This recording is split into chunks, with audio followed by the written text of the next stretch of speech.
Welcome to the video solutions for the NCFE Functional Skills English Level 2 Writing Sample Paper 1. In this video we'll go through the questions and you can get a better idea of what you want your answers to look like, as well as what to look out for when planning your answers. Welcome to the video solutions for the NCFE Functional Skills English Level 2 Writing Sample Paper 2. In this video we will go through the questions and you can get a better idea of what you want your answers to look like, as well as what to look out for when planning your answers. Before we look at the tasks, let's have a look at the mark scheme to see what you'll be assessed on during your writing exam. So you'll need to present information and ideas concisely, logically and persuasively. What does this mean? Well, information refers to facts. So you'll need to include certain facts in your answer. And ideas means your own ideas and opinions. You will need to present these concisely, which means that you're not repeating things and everything is written in a short and easy to understand manner. You'll need to present logically, which means that everything should be in a logical order and everything should flow on from each other. So each sentence flows on from the next. And persuasively, which means that you're trying to convince the examiner that your opinion is valid. You need to present information on complex subjects clearly and concisely. So this essentially means that your writing will have to be crystal clear and easy for anyone to understand. We've got that word concisely again, which simply means that we shouldn't be repeating things and we should try to make sure that everything is written in a simple way. Use a range of writing styles for different purposes. This means that we need to adapt our answers according to the audience and purpose that have been specified in the question. So, for example, if you're writing for a professional audience, you're going to be using a formal style. We'll see this in action in the answers. And finally, we need to use a range of sentence structures, including complex sentences and paragraphs, to organise written communication effectively. This means that we need to be using both short and longer sentences. So standalone sentences and sentences that connect different ideas together within them using connectives or commas. We also need to make sure that we're using paragraphs in our answers. Remember that each paragraph you use should address a different issue or topic. Altogether, these form the composition of your answer. And the composition makes up 55 to 60% of your marks overall. So you need to make sure that your answers are clear and your writing is appropriate. The next part of the mark scheme focuses on punctuation, spelling and grammar. So we are asked to punctuate written text using commas, apostrophes and inverted commas accurately. So you need to make sure that, as well as including capital letters and full stops at the start and end of sentences, you're using commas in your answers. You may also need to use apostrophes and inverted commas. So that means quote marks. We need to ensure that written work is fit for purpose and audience, with accurate spelling and grammar that support clear meaning in a range of text types. This means that your writing will need to make sense no matter what the purpose and audience is. Your spelling will also have to be accurate throughout your answers in order to achieve high marks. The weighting for this is 40 to 45% and 45% of your exam overall. So make sure that your spelling, punctuation and grammar are well revised so that you'll be prepared in the exam. Welcome to the video solutions for the NCFE Functional Skills English Level 2 Writing Sample Paper 2. In this video we will go through the questions and you can get a better idea of what you want your answers to look like, as well as what to look out for when planning your answers. So the first question asks us to write a report. So think about what features you're going to need to include for this text type. Reports are generally formal and they generally include organisational features such as headings, subheadings and bullet points. And what is our report going to be about? Well, we've been given some information here, so let's have a read through. There have been a lot of problems near your local primary school recently, caused mainly by motorists and cyclists travelling too fast, ignoring road signs and parking inconsiderately. The Parent-Teacher Association is very worried and has asked you to write a report to give to your local council. In your report, you should explain the concerns, give specific examples and recommend how the council can help and make the area around the school safe for everyone. So we need to write a report that focuses on motorists and cyclists travelling too fast near our local primary school. So they're also ignoring road signs and they're parking inconsiderately. So you could maybe structure your answer into paragraphs about the cars travelling too fast, and then another paragraph about ignoring road signs, and then finally one about parking inconsiderately. And we need to explain our concerns. So give details about what these motorists and cyclists are doing. And then we need to give specific examples. So we need to come up with situations in which people have ignored road signs. So for example, you could say that someone decided to ignore a stop sign or decided to ignore a sign for a one-way street. And then we need to recommend how the council can help to make the area around the school safe. So what could they possibly do? Well, you could recommend that they monitor what people are doing on the roads more closely using, for example, speed cameras. You could say that the council could be fining people more regularly, for example. So just try to come up with a range of ideas, and you've been given some space here in order to plan your report. Now it's really important to plan your answer before you get started, so you have plenty of details to write about and all of your response will be relevant and suitably linked to the question. So now let's take a look at a model answer to this question. The recent speeds of cars and motorbikes around the local primary schools are reaching dangerous levels to such an extent that this report is vitally needed. PTA concerns. Parents are concerned that their children are at risk of getting hurt or seriously injured by the speeds reached.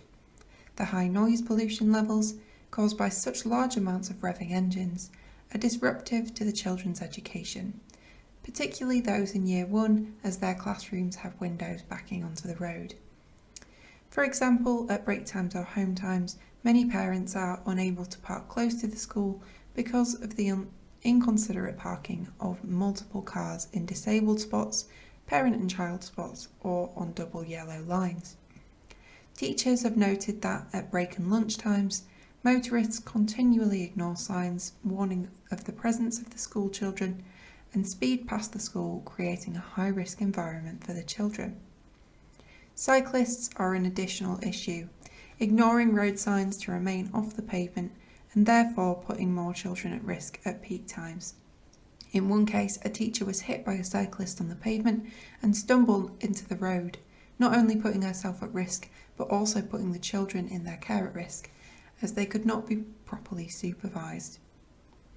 PTA recommendations. We recommend the council install 3 speed cameras around the school and surrounding area as more of an incentive for motorists to slow down near the school, as current signs appear to be inconsequential.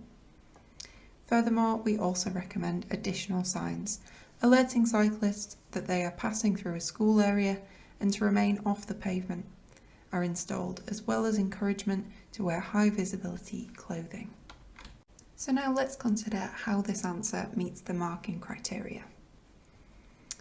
So we'll start by looking at the punctuation in the answer. So we've got a correct use of capital letters at the start of sentences and full stops at the end of sentences throughout the answer. We also have capital letters used for abbreviations such as PTA here, standing for Parent Teacher Association. We've also got commas used throughout the answer to add details to sentences. So for example, we've got furthermore followed by a comma. We also recommend additional signs and then another comma, alerting cyclists that they are passing through a school area. So when do you need to use commas? Well, a good idea is to try and read out your sentences, and every time you take a breath, you will either need a comma or a full stop. So if it's the end of a sentence and you're moving on to a different topic, then definitely put a full stop at the end. And if you are linking things together, so for example, you're recommending additional signs and these will alert cyclists that they're passing through the school area, then you might want to use a comma instead to link your ideas together. So commas are used throughout the answer correctly, and capital letters and full stops have been used as well. We've also got an example of a possessive apostrophe when they talk about children's education. So the education sort of belongs to the children, so we have used an apostrophe there to indicate that they are the owners of the education, they sort of possess the education. You could try to use a larger range of punctuation in your answer. For example, you could try and use colons, dashes or parentheses, but so long as you're making sure that you are using full stops, capital letters and commas effectively and using apostrophes whenever they're needed, then you will get high marks for punctuation. It's also really important that all of your sentences are accurate and make sense on their own. This will mean that your grammar is really strong. Often the best way to do this is to imagine someone reading it or to read it out loud yourself. So we've read through this answer and we know that all of it made sense. We've got nouns matching up with the verbs throughout the answer. So for example, teachers have noted that. If it was just one teacher that we were talking about, we would say a teacher has noted that. But because we've got multiple teachers, we need to change that verb to have. So make sure that all of your verbs and nouns match up. You also need to spell words correctly and try to use some longer, more specialist words that might be a bit trickier to spell. So in this answer, all of the spelling is accurate and we have some specialist words. So for example, we have the word inconsequential, we've got incentive, and we have stumbled. So several words there that are a little bit more difficult to spell.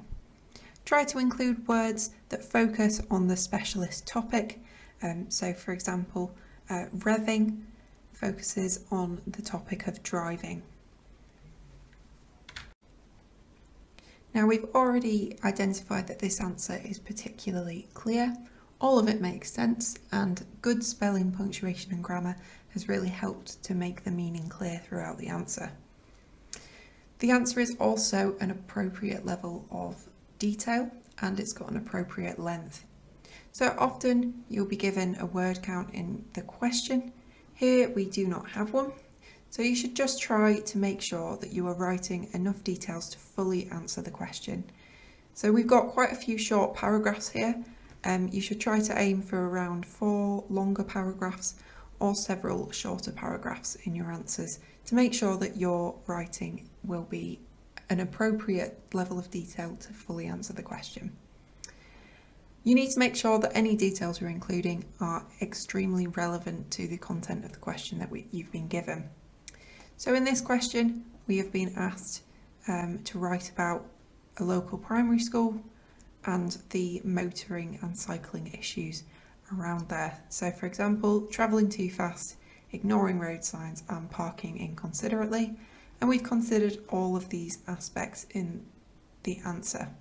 So we've got the speeds of the vehicles, which was mentioned in the question. We've also got inconsiderate parking, and we have people ignoring signs. So we've covered all of the issues, all of the concerns that were mentioned in the question. We've also given specific examples. So we have, for example, we have cars parking in disabled spots, or parent and child spots, or in double yellow lines. And we have an example where a teacher was hit by a cyclist. Finally, we've given some recommendations as to how the council can help resolve this issue. So we recommend the council install speed cameras and recommend additional signs, and then finally high visibility clothing. So overall, all of the details throughout the answer are particularly relevant. So each paragraph is including little bits that were mentioned in the question, so we can make sure that the answer is fully addressing every single aspect of the question and the details are appropriate. If you're struggling to add detail, go back to your plan and see if you can add any additional ideas or information. Or you could try to explain your ideas more fully in your answer. Okay, now let's consider the formatting and organisation of the answer. So whenever you write an answer, you need to choose an appropriate range of organisational features. These are used in writing to make it clearer and break it up into sections. So whenever you write a report, you should use a heading. Unfortunately, this answer doesn't have a heading, so we might lose marks for that, unfortunately. You will also need to be using paragraphs in every single one of your answers to show the examiner that you know how to structure your answer effectively. Having just a big bulky text might make it slightly confusing to the reader, and it doesn't give them any sort of structure to the answer. So it can be tricky to know when you should start a new paragraph, but it's whenever you are talking about a slightly different topic or issue. So here we've got a few of the concerns of the parents, for example. So they're talking about the high speeds and the revving is causing noise pollution. And then we started a new paragraph to talk about the parking issues. And then we move on to the issues with ignoring signs.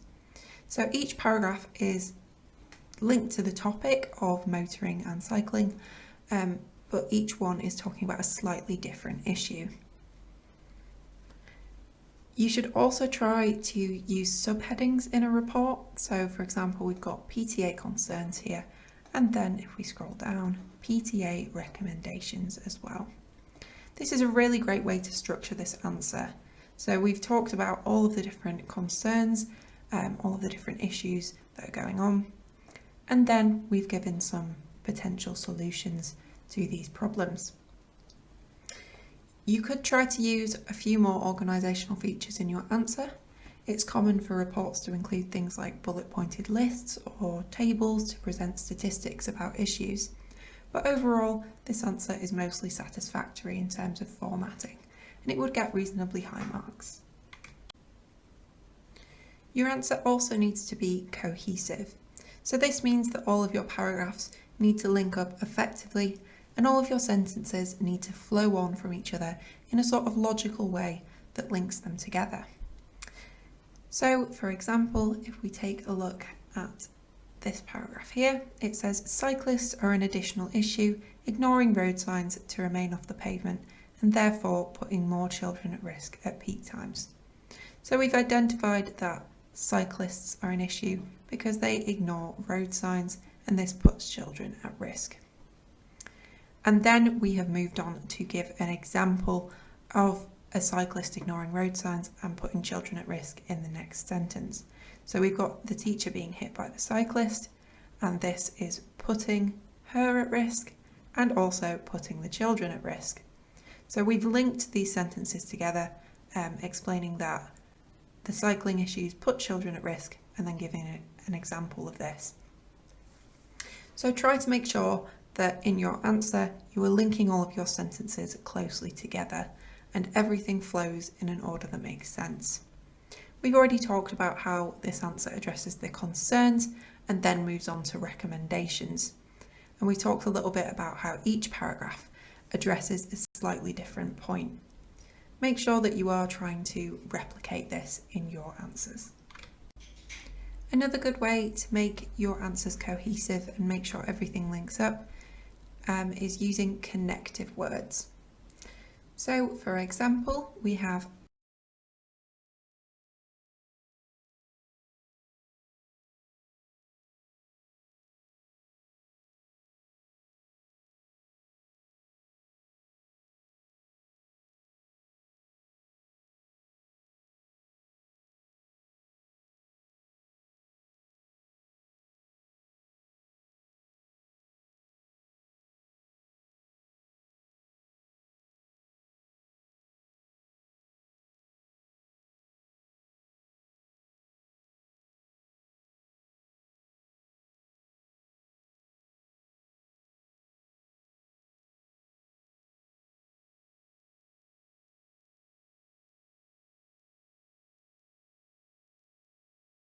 furthermore. Now this links the previous paragraph to this paragraph here, saying that these are some recommendations and now we're going to talk about some other recommendations.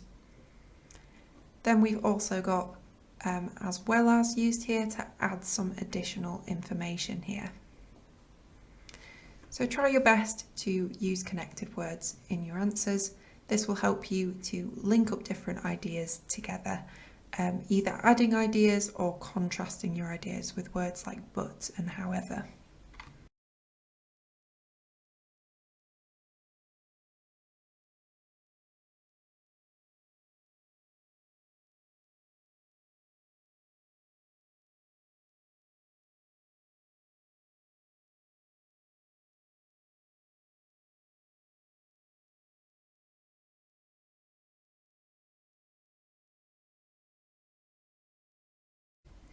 When you're writing, you'll also have to consider the audience and purpose of the text.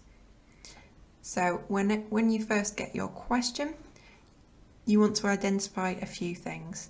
To start with, always try to identify the text type. So here we are writing a report. What does this tell us? Well, it tells us that we're going to be including facts, because reports tend to be factual, and also persuading the reader about suggestions and opinions that we have based on those facts. So we've already got some idea of the purpose of the text, and then when we're given more information, we know what details to include. So what we're trying to persuade the reader about, we've been told that we need to persuade them to take action to make the area around the school safe for everyone. So that's the purpose of the text. And we also need to explain the concerns. So that's sort of the factual aspects of the report there, the concerns that are happening, the facts about the issues.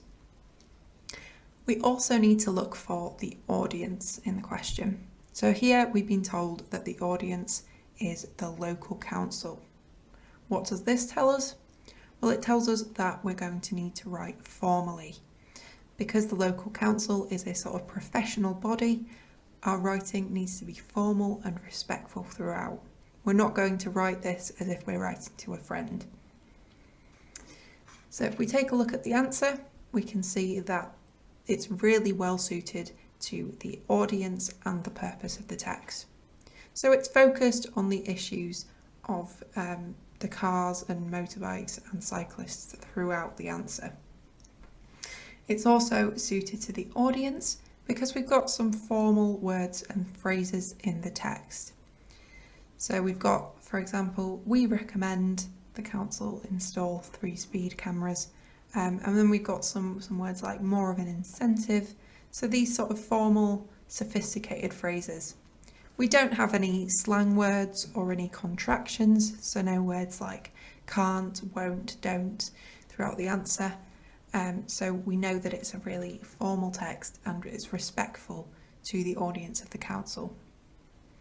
It's also really well tailored to the council because we have mentioned the name of the audience in the text there. So explaining that these recommendations are for the council specifically. We've also got language and structural techniques that help the report to inform and persuade the reader. So remember that those are the purposes of a report. You'll always want to be trying to inform the reader and then to persuade them about your recommendations. So we have facts throughout the answer in order to inform. So for example, the cars are parking in disabled spots, parent and child spots, and on double yellow lines. That is a fact. That's something that we could check and verify. We also have some persuasive language. So right at the start, the importance of the issues have been emphasised. So we've got these adjectives, dangerous levels, to inform the reader that this is a really serious issue. And then we're persuading the reader that they need to take action. So telling the council that the report is vitally needed. So it's really, really important that something is done about these issues. So the answer overall is really well suited to the audience and purpose that have been specified in the question. Finally, we need to think about whether this answer contains any sort of detailed sentences that have multiple ideas contained within them. So if you're just writing short sentences in your answers, then your answers aren't going to be very detailed and you're not going to provide enough of an explanation of your ideas and opinions. So we have quite a few longer sentences here to add details and really inform the reader. So here we've got cyclists are an additional issue, ignoring road signs to remain off the pavement and therefore putting more children at risk at peak times. So in this sentence we've got the sentence has been separated using commas to join ideas together. So we've got the idea that cyclists are a problem, and then we have an explanation of why. So they're ignoring road signs. And then we have this connective word, therefore, to explain the consequences of this issue. So children are being put at risk. So using commas and a connective word, the student has linked multiple ideas together in the same sentence really effectively, and they've shown the examiner that they can draw their ideas together. So overall, this answer is really effective. It fully answers the question and addresses each point that has been given in the question. So about the travelling too fast, ignoring the road signs, parking inconsiderately, and then they've explained these concerns and given some recommendations. The answer all makes sense and all of it flows effectively. Accurate spelling, punctuation and grammar really help with this. The answer's also been formatted correctly and paragraphs have been used really effectively to divide up ideas and make them easier for the reader to understand. The writing is also appropriate for the audience and purpose specified in the question, so overall it's a fantastic answer. So now let's take a look at the second question. Remember that in your exam you will have to write answers for both of the questions. This is to show the examiner that you can adapt your writing to different text types, audiences and purposes. So in this question we've been asked to write an article. So what do we have to consider when we're writing an article? Well, articles generally contain information and they can sometimes contain opinions as well. A formal article would be written for something like a newspaper, and an informal article would be written in a magazine or sometimes on sort of an online forum. We also need to consider the kinds of organisational features that you need for an article, so things like headings, subheadings and the name of the writer. So let's take a look at the task. Your organisation's newsletter has started a new section called Life Outside Work. They are looking for articles on interesting places to go in next month's edition. You decide to write an article about a place you have visited recently, giving as much detail as possible. You have contacted the editor of the newsletter and she is keen to read your article, but it must be between 250 to 350 words. So let's break this question down and look at what we're being asked to do. So we're writing for our organisation's newsletter. This tells us about the audience that we're writing for. So our organisation is the place that we work for, and they've got this newsletter. And they've started a new section that is called Life Outside Work. So we're going to be talking about something that happens outside of work. We're looking for articles on interesting places to go. So we're going to talk about somewhere that we've visited recently, and we want to give as much detail as possible. So give loads of details about the place, what it was like, what was there, what we could see, what we could hear, what we did. And we need to write between 250 to 300 words. 350 words, sorry. So make sure that our answer is within that word count. So some examples, you could decide to write about a holiday in Spain that you've been on, talking about the sunny weather, that kind of thing. Eating tapas on the beach might be a nice idea. But you could really talk about anything with this question. You've got a lot of scope to come up with your own creative ideas. So now let's have a look at the answer.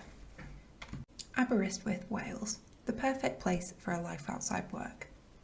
I recently visited Wales for the first time in years and was amazed at the range of activities it had to offer. With holiday prices increasing at massive rates and the cost of living in general, more Brits are choosing staycations to save money and time off work. Location. Situated on the Mid Wales coast, Aberystwyth has the perfect mix of countryside and beach landscape to enjoy.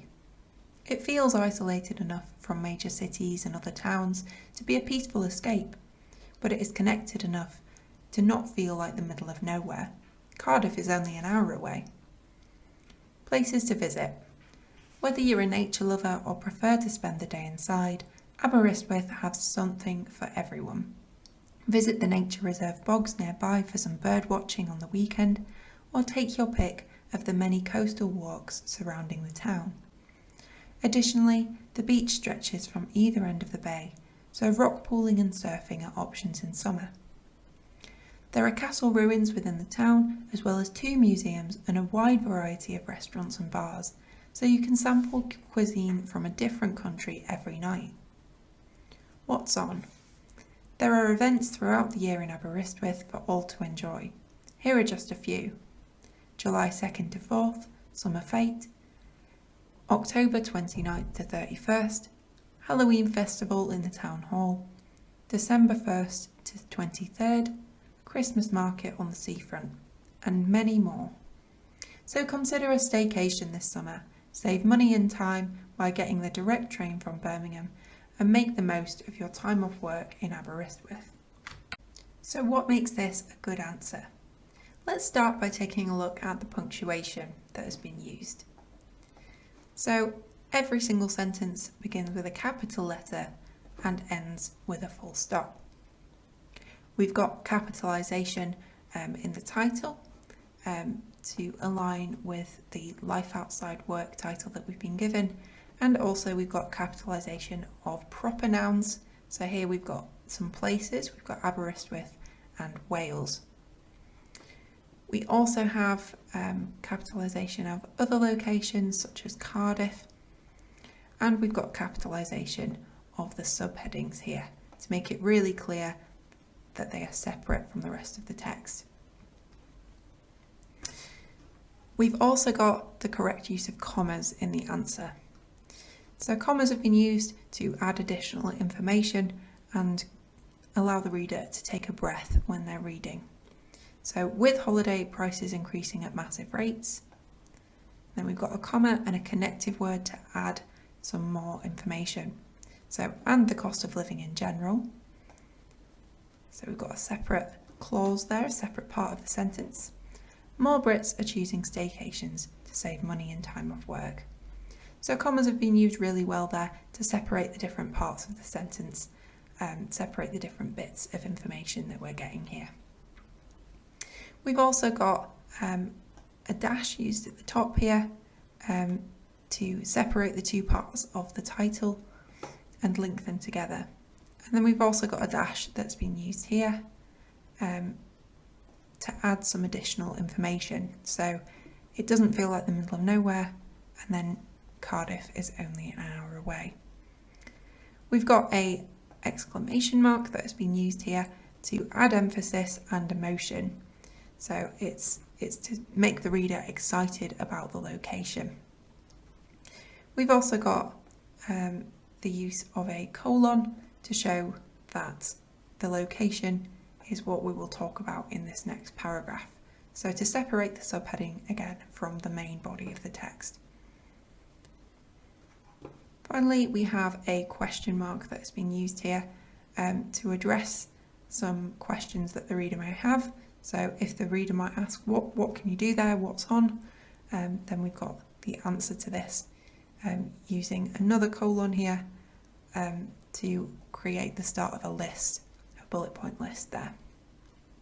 So overall, we've got a range of punctuation that's been used really effectively in the answer in order to persuade the reader. So especially the use of exclamation marks make the reader feel more excited and emotional about the potential visit. Spelling and grammar in this answer are also really strong.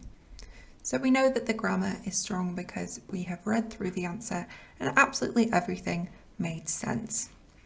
We've also got the correct use of articles throughout the answer.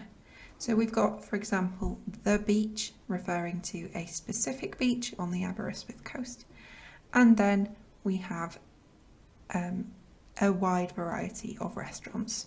So we're not referring to anything specific here, we are referring to a wide variety, so it could be any restaurants, whereas this is talking about a specific beach. The spelling in the answer is also accurate throughout, and we've got some really tricky words that have been spelled in the answer as well, so some specialist words. We have possibly the hardest word in the universe to spell, Aberystwyth, and then we've got words like isolated and landscape. So try to include some longer, more sort of complicated or tricky words to spell in your answers to really impress the examiner and show them your spelling skills. If you're not really confident on spelling, then remember that you just need to practice, and you will get there eventually. So good spelling, punctuation and grammar has meant that this answer is really clear and really easy for the reader to understand.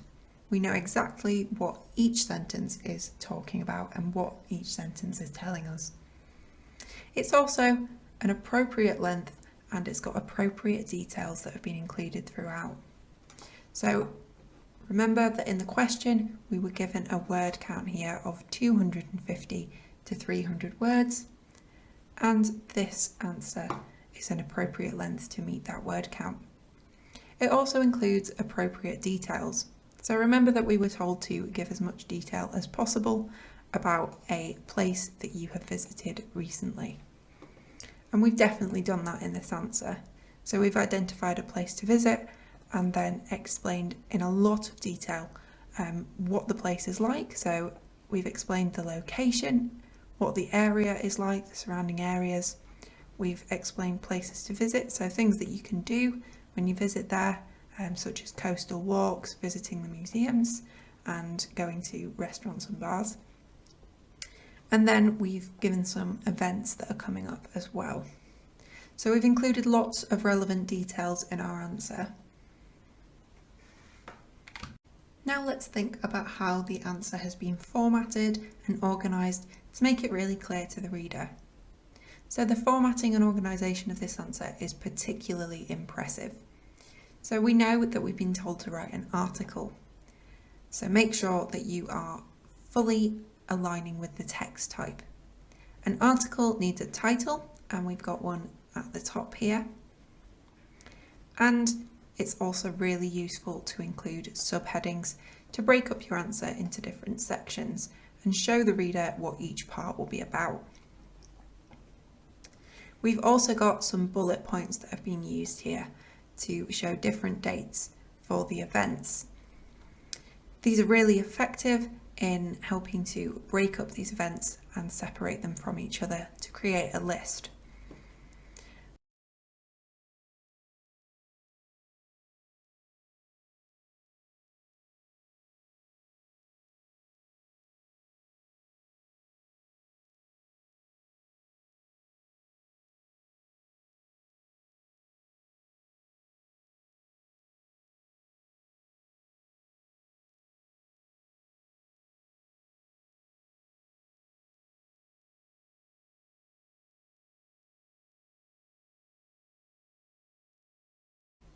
So the only thing that is missing from this article that you'll want to include in your own articles when you write them is an author's attribution.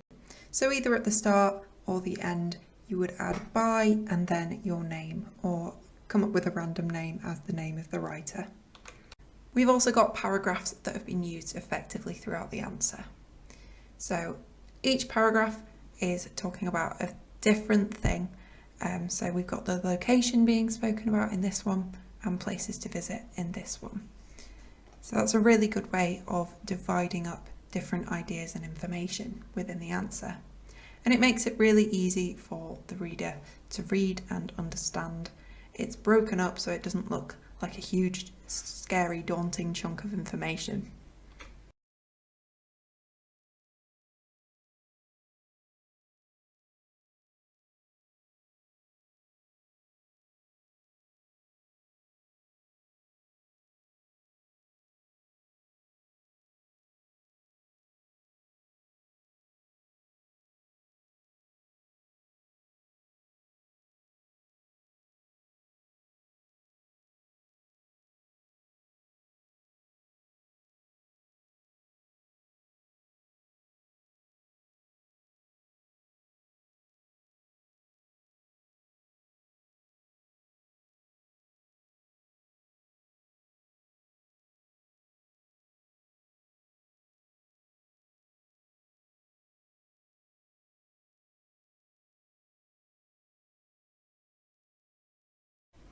The use of paragraphs in this answer also helps to make it really cohesive.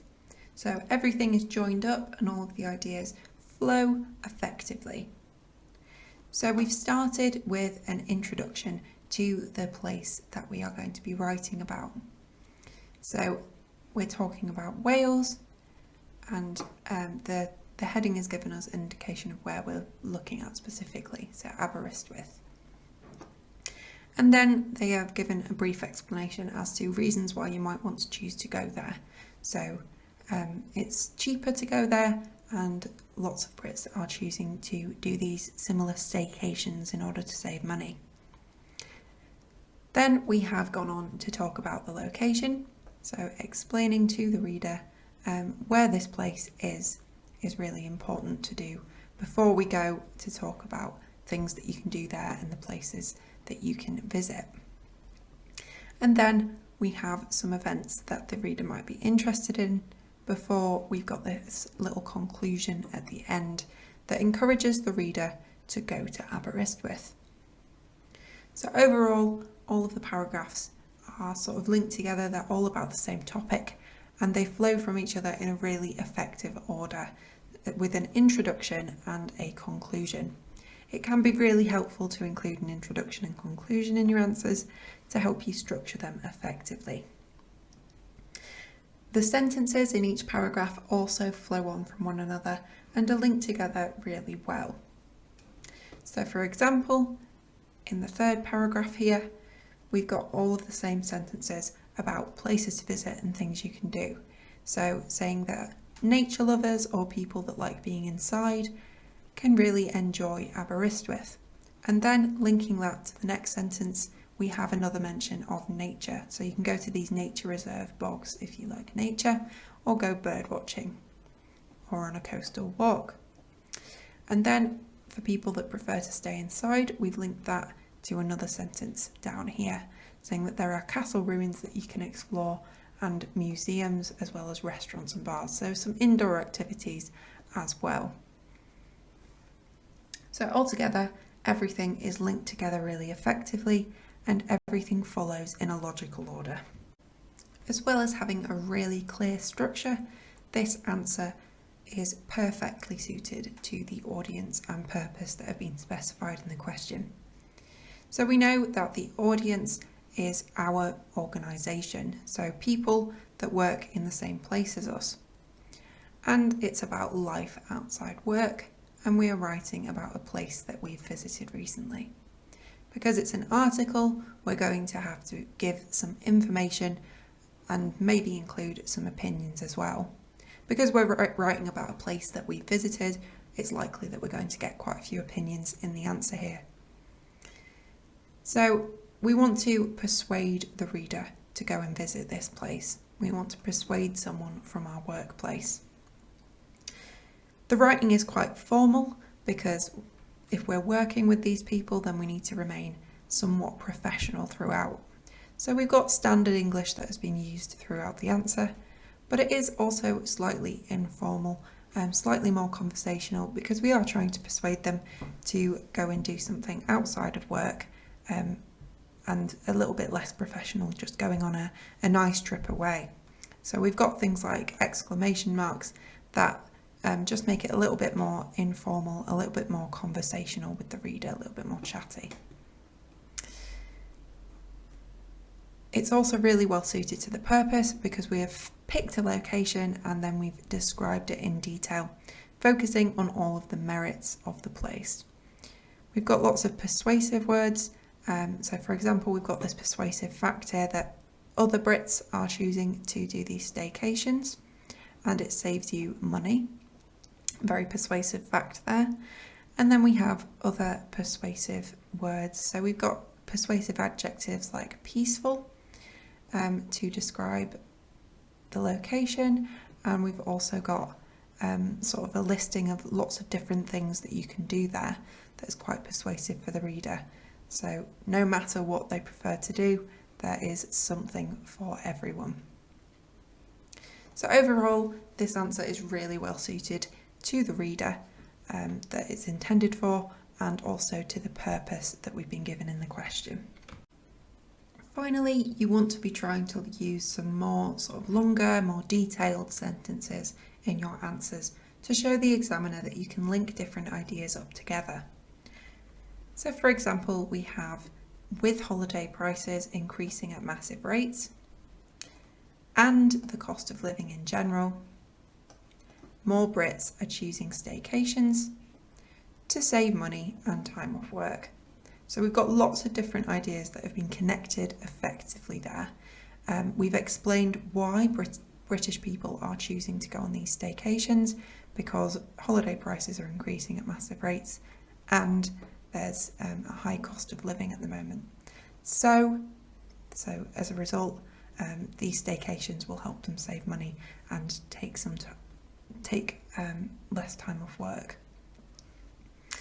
So try to include sentences like that, which link lots of ideas together and show the examiner that you really understand that multiple ideas can be brought all into the same sentence.